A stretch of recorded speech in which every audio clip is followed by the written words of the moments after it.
जी student, तो हमारा जो दूसरी वर्किंग एग्जाम्पल प्रॉब्लम है वो मॉलिक्यूलर फार्मूला हमने यहाँ पर ड्राइव करना है, बनाना है।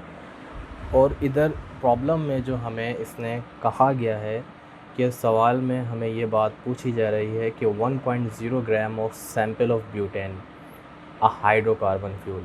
ब्यूटेन जो है वो एक हाइड्रोकार्बन है। जो हाइड्रोकार्बन की डेफिनेशन ये है कि हाइड्रोकार्बन एक ऐसा कंपाउंड, ऑर्गेनिक कंपाउंड होता है जिसमें कार्बन और हाइड्रोजन होते हैं। तो ये सिंपल आपने हाइड्रोकार्बन के लफ्ज़ से ही जांच लेना है कि कार्बन और हाइड्रोजन मौजूद इसमें ऑलरेडी है। बाकी इसके साथ कुछ और मौजूद होगा तो वो भी हाइड्रोकार्बन होगा, लेकिन अभी हमारे पास एक सैंपल ऑफ ब्यूटेन है जिसमें सिर्फ़ और सिर्फ कार्बन हाइड्रोजन मौजूद हैं। और ब्यूटेन के फार्मूले में भी कार्बन और हाइड्रोजन ही मौजूद होते हैं एम्पेरिकली। तो स्टूडेंट, दोबारा मैं रिपीट कर दूं कि hydrocarbon are those compound which have carbon and hydrogen. तो ये आपके पास हाइड्रोकार्बन की डेफिनेशन है।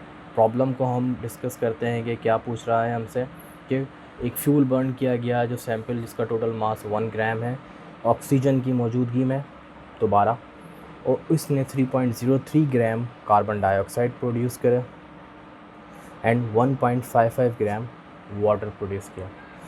यहाँ पर इसने मॉलिक्यूलर मास कंपाउंड का गिवन हमें कर दिया है। हमने यहाँ पर मॉलिक्यूलर फार्मूला मालूम करना है। तो स्टेप पहला वाला वही जो एम्पेरिकल फार्मूला की डेफिनेशन के अंदर हुआ था। तो पहला हमने क्या कैलकुलेट करना है, calculate the mass.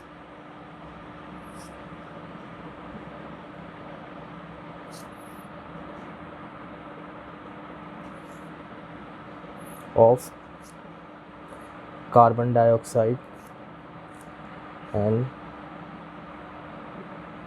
H2O।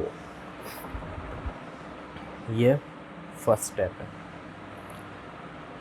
Simple, आपको पहले से स्टूडेंट पता है, मैं दोबारा से फार्मूला रिपीट नहीं करूँगा। मास ऑफ कार्बन 12 ग्राम, और इसको हमने मल्टीप्लाई कर देना है जो गिवन मास हमारे पास है कार्बन डाइऑक्साइड का 3.03 ग्राम, और डिवाइड कर देना है हमने इसको हमारे कार्बन डाइऑक्साइड के मास से 44 ग्राम। तो ये हमारे पास जो आंसर आएगा वो 0.83 ग्राम ऑफ कार्बन। इसी तरह से सेकंड हाइड्रोजन का मास कैलकुलेट करते हैं। हाइड्रोजन 2 मोल होता है तो हम 2 ग्राम यूज़ करेंगे, और इसको मल्टीप्लाई करेंगे 3.03 ग्राम से, डिवाइड कर देंगे 3.03 ग्राम से नहीं, जो मास हमारे पास वाटर का गिवन है 1.55 ग्राम, और इसको डिवाइड कर देंगे 18 वाटर के टोटल मास से।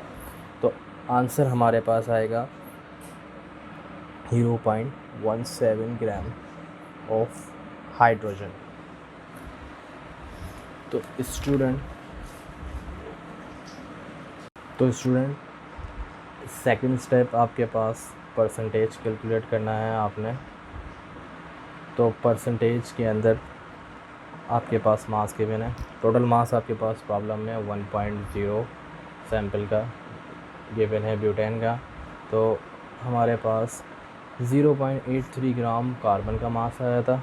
तो परसेंटेज के अंदर सिंपली हम 0.83 ग्राम कार्बन को मल्टीप्लाई करेंगे 100 से, और डिवाइड कर देंगे 1.0 ग्राम से। ये फास्टली मैं इसलिए कर रहा हूँ क्योंकि ये स्टेप मैं आपको पहले ही करवा चुका हूँ एम्पेरिकल फार्मूला की प्रॉब्लम में। तो आपने इसको जल्दी जल्दी करना है, क्योंकि ये प्रॉब्लम आपको सॉल्व करेंगे तो जब भी आप इस तरह से सॉल्व कर सकते हैं आपको आंसर पूरा मिलेगा और पॉइंट भी पूरे मिलेंगे इस पर। तो इसका आंसर 83% आएगा। तो हमारे पास ये 100 ग्राम में से था। तो सिंपली आपके पास कार्बन की जब मौजूद है परसेंटेज, और टोटल आपके पास 100 ग्राम मास मौजूद है, तो 83 में से हम माइनस कर देंगे माइनस कर देंगे 83। तो आंसर हमारे पास 17% आ जाएगा हाइड्रोजन का। तो हमें परसेंटेज निकालने की ज़रूरत नहीं है, लेकिन हम चाहें तो परसेंटेज भी निकाल के सॉल्व कर सकते हैं, लेकिन ये शॉर्ट तरीका था। सेकंड आते हैं हम अपने थर्ड स्टेप पे, जो हमारे पास है मोल रेशियो। मोल रेशियो के अंदर आपने सिंपल, आप अच्छी तरीके से जानते हैं कि परसेंटेज को डिवाइड कर देते हैं उसी एलिमेंट के एटॉमिक मास से। कार्बन का मोल रेशियो 83 को डिवाइड कर देंगे हम उसके एटॉमिक मास से 12 से। हाइड्रोजन के मोल रेशियो में 17 को डिवाइड कर देंगे हाइड्रोजन के एटॉमिक मास से। तो ये हमारे पास मोल रेशियो का फॉर्मूला है। तो इसके अंदर हमारे पास जो आंसर आना है कार्बन का, वो हमारे पास 6.91 आएगा और हाइड्रोजन का सेम रहेगा 17। तो ये मोल रेशियो था। अब हम लास्ट स्टेप स्टार्ट करेंगे, simplest mole ratio, second last step. तो स्टूडेंट, सिंपलेस्ट मोल रेशियो के अंदर हमने क्या करना है, हमारे पास वैल्यूज़ मौजूद हैं। हमने इस सिंपलेस्ट मोल रेशियो के अंदर जो कार्बन के हमारे पास मोल रेशियो आया था 6.91, हाइड्रोजन का 17, तो इसमें आपको लीस्ट एलिमेंट कौन सा नज़र आ रहा है? ऑब्वियसली 6.91। तो इन दोनों वैल्यूज़ को आपने सेम लीस्ट वैल्यू से डिवाइड कर देना है, सबसे छोटी वैल्यू से। तो 6.91 डिवाइडेड बाय 6.91, 17 डिवाइडेड बाय 6.91। तो आंसर आपके पास 1 कार्बन का और हाइड्रोजन का 2.5। तो ये आए हमारे सिंपलेस्ट मोल रेशियो। अब प्रॉब्लम हमारे पास ये आई कि ये हमारे पास डेसिमल के अंदर आया है हाइड्रोजन का सिंपलेस्ट मोल रेशियो। तो इसके लिए हम ये करेंगे कि एम्पिरिकल फार्मूला बनाने से पहले इसको हमने होल नंबर में कन्वर्ट कर देना है, मल्टीप्लाई कर देना है इसको हमने 2 से। तो कार्बन 1 है तो ये भी 2 से मल्टीप्लाई होगा, एंड हाइड्रोजन 2.5 है तो ये भी 2 से मल्टीप्लाई होगा। तो आंसर हमारे पास जो आएगा कार्बन का 12 एंड हाइड्रोजन का 2.5 इंटू 2, ये राउंड होके हमारे पास 5 बन जाएगा। तो C2H5 हुआ स्टूडेंट हमारा एम्पिरिकल फार्मूला।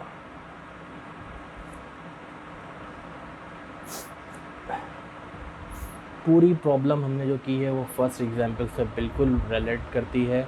जस्ट डिफरेंस हमारे पास इस स्टेप में आया है कि हमने 2.5 जो हमारे पास डेसिमल में आंसर आया था, हमने इसको होल नंबर में कन्वर्ट करके एम्पिरिकल फार्मूला में यूज़ किया है।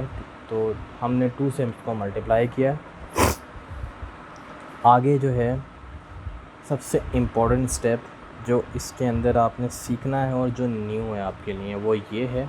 तो स्टूडेंट, हमने मॉलिक्यूलर फार्मूला बनाने के लिए सबसे पहले एक न्यू स्टेप के अंदर काम करना है, और वो ये है कि एम्पिरिकल फार्मूला मास जो C2H5 हमारे पास गिवन है, हमने इसका मास निकाल लेना है। तो C2H5 का मास आपके पास क्या मौजूद है? लाइक कार्बन का एटॉमिक मास 12 होता है, तो आपने इसको 2 से मल्टीप्लाई किया। 1 हाइड्रोजन का है, इसको आपने 5 से मल्टीप्लाई किया, तो ये 24 और ये 5, तो हमारे पास 29 जो है C2H5 का मास मौजूद है। अब इस लास्ट स्टेप के अंदर 5th स्टेप पे हमने फार्मूला यूज़ करना है जो मॉलिक्यूलर फार्मूला बनाएगा। तो हमने N मालूम करना है। N मालूम करने के लिए हमारे पास फार्मूला होता है molecular mass divided by empirical formula mass. So molecular mass आपके पास प्रॉब्लम में गिवन था 58 और एम्पेरिकल फार्मूला मास जो हमने ख़ुद ड्राइव किया है 29। तो आंसर आपका 2 आ जाएगा। तो सिंपल आपने दोबारा से मॉलिक्यूलर फार्मूला बनाने के लिए इसको लिख देना है एम्पेरिकल फार्मूला मल्टीप्लाई n, क्योंकि ये जो 2 आया है ये हमने n बनाया है। तो n 2 है हमारे पास, तो एम्पेरिकल फार्मूला C2H5 आप पहले ड्राइव कर चुके हैं, इसको आप 2 से मल्टीप्लाई कर देंगे। सो आंसर आपका C4H10 हो जाएगा और ये आपका ब्यूटेन है। तो स्टूडेंट, उम्मीद है आपको ये चीज़ क्लियर हुई होगी और आपको ये ड्राइव करना भी आया होगा।